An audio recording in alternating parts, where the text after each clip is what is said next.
Hi, my name is Jacob, and I'm David.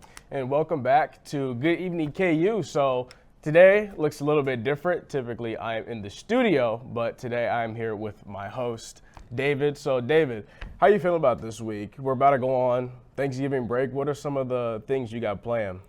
Some of the things I got planned. I plan on hanging out with my family. I gotta spend that time with the family, being thankful for what I have, and then of course hanging out with the friends. I'm actually going to Hutchinson. Is that where you're from? No, it's where a friend of mine's from. Okay. Yeah, so he invited us out to celebrate Thanksgiving with him because Sweet. We're all really thankful for each other, like in a friend group. Yeah, sort so of way. like a Friendsgiving, sort of? Yeah. Yeah.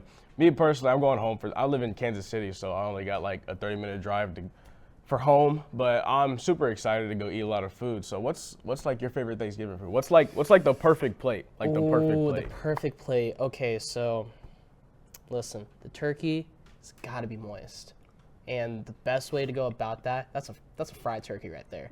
All right. So then next thing you know, I'm slapping on the mashed potatoes with the gravy, and the gravy's got to have like the turkey giblets Okay. in there, Okay.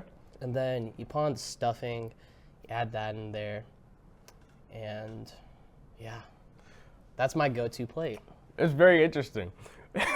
My perfect plate is General Turkey, and then mac and cheese. Obviously, you gotta have mac and cheese. That's a Oh, yeah. staple. What type of mac and cheese though? That's the real question. I mean, so like that mac and cheese is like really runny, but it's like crusty on top. You know? Yeah. It's gold. Yeah, that one. And then you got sweet potatoes, yams. I know yams. Those are really good. Stuffing, and then I don't know, it might just be a me thing, but I really love cranberry sauce. That's like one of my favorite Thanksgiving foods. That's just a personal thing. I feel like cranberry sauce gets a bad rap. I do find it it's very underrated. Yeah, it's really good. And then you got like deviled eggs. Oh yeah. Yeah. Yeah, that's a good plate. Yeah. And then I don't know if you know, but like with the drinks, you got like lemonade and Sprite cranberry. You ever seen that LeBron commercial? Sprite cranberry. Yeah. Getting festive with it. So like mix that drinks up, and then because my family obviously they didn't let me drink wine, so I got the I don't know, I forgot what it was. It's like the grape juice, like the Welch's? Yeah. Yeah, Welch's. They yeah, had like in yeah. like the wine sort of bottles because that was like the substitute. So I thought that was pretty cool. So yeah.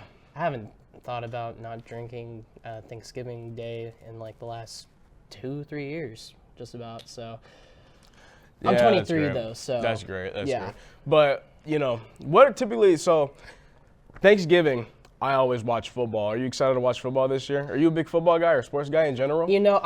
I usually am, but I haven't watched the NFL at all this year. But I know the Detroit Lions are must-watch TV right now. Yeah. Yeah. Yeah. So Like definitely gonna typically be back tuning in the on that. well, this year the Detroit Lions, they're good. I mean, they're I think 9-1 right now.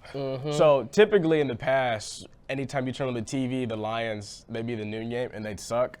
So now, for all you Detroit Lions fans, you're going to have a great Thanksgiving, eating food and then also watching the Lions. But that 4 o'clock game, the Cowboys, not so much. They're not doing very good this year. Dude, I would say that I feel bad for Cowboys fans, but I don't.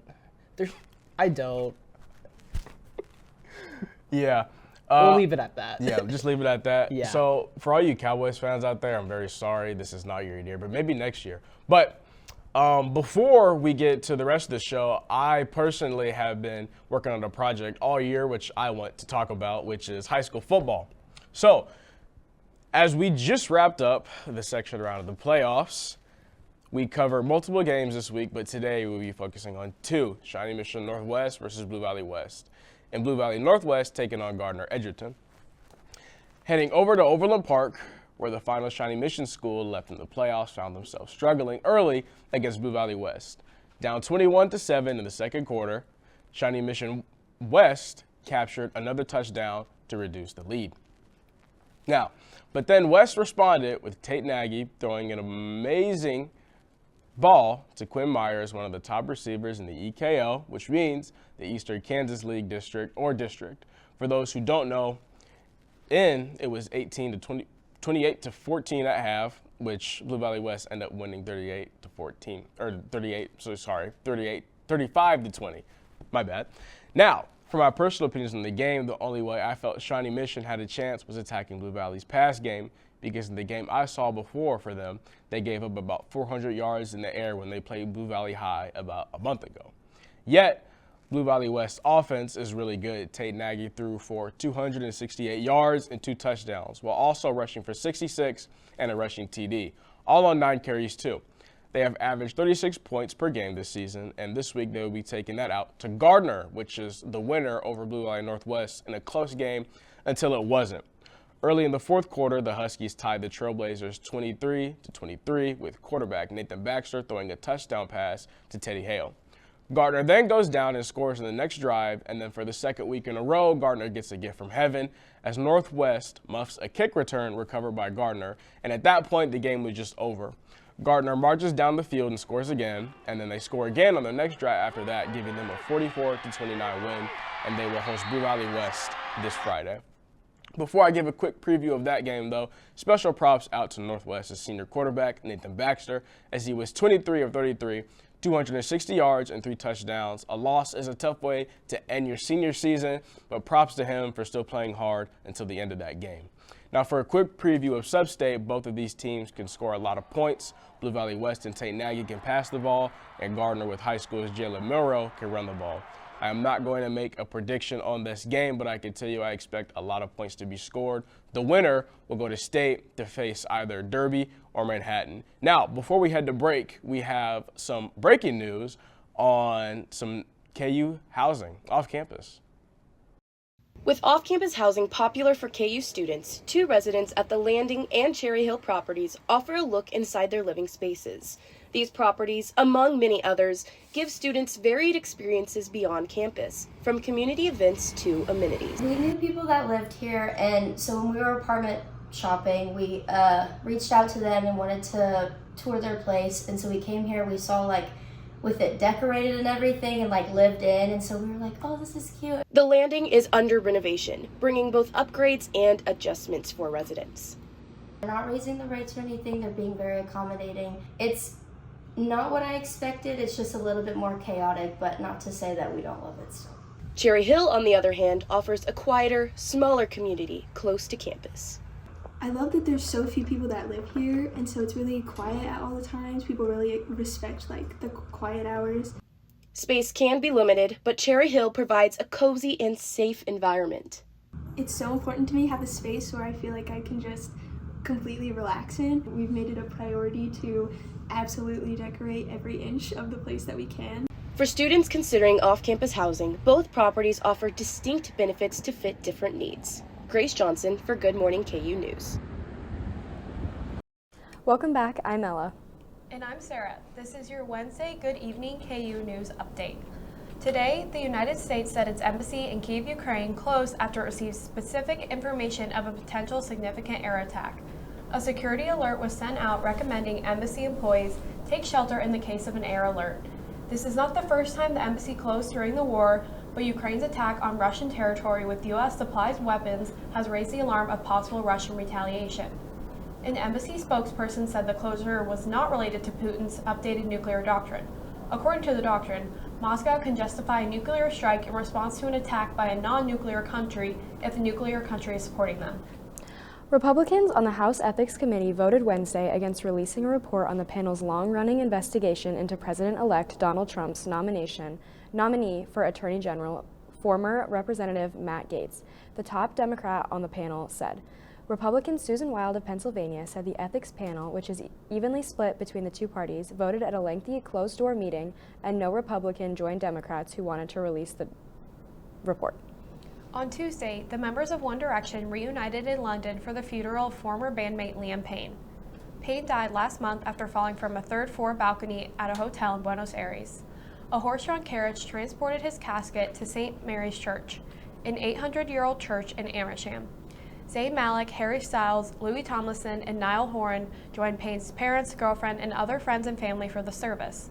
Locals and fans gathered nearby, although the funeral location was not announced to prevent large crowds. 3 people have been charged over his death with abandonment of a person followed by death and supplying and facilitating the use of narcotics.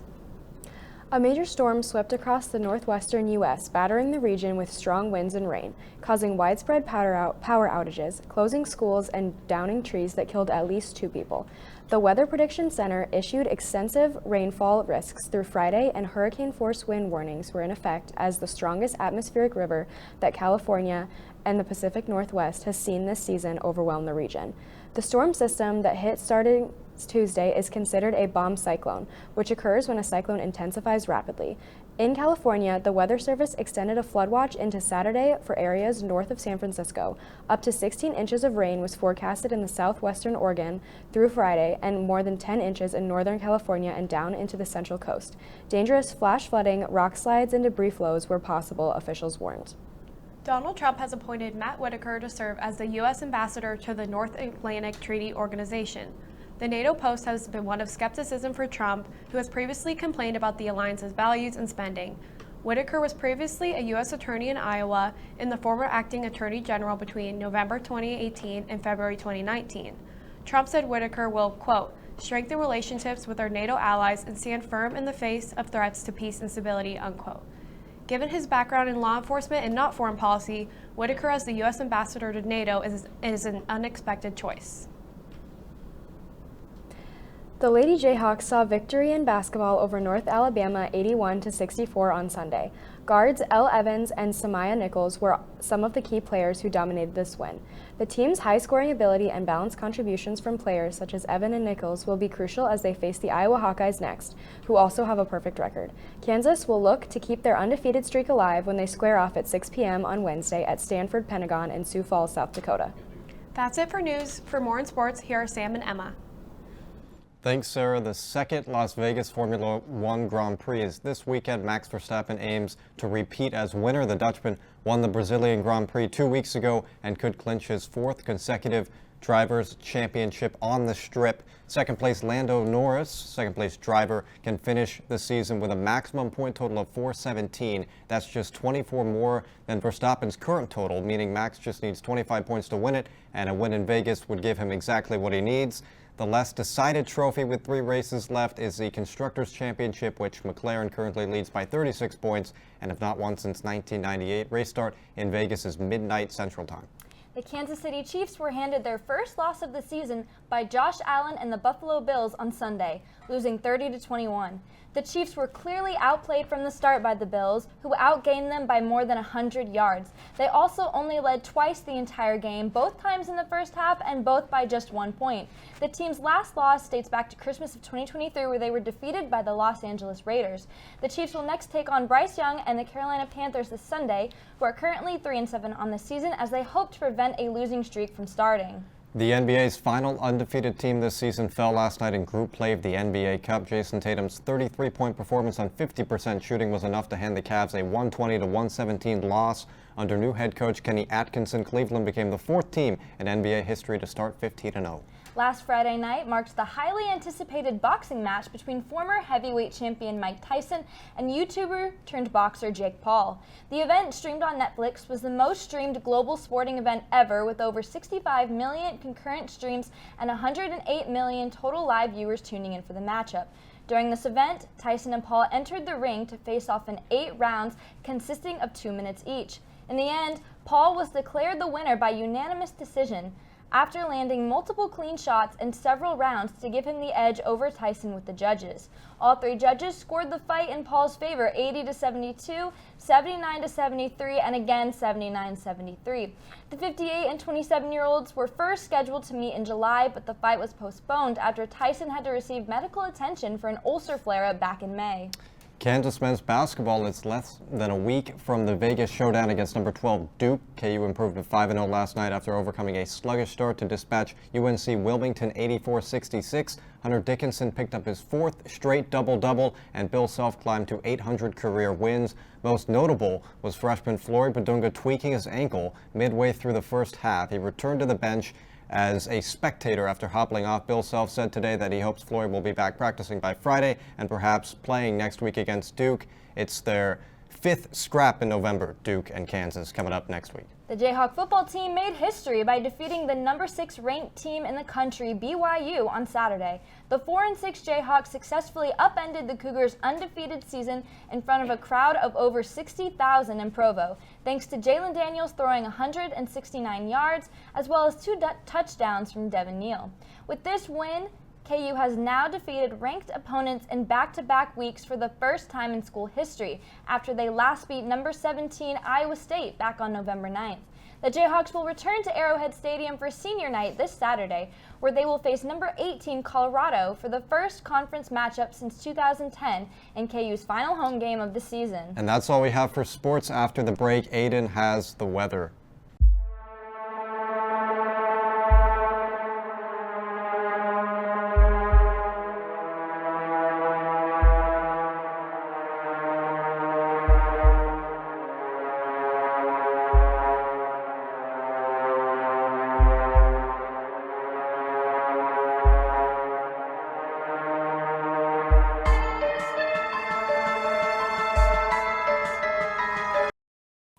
From adversity, we rose.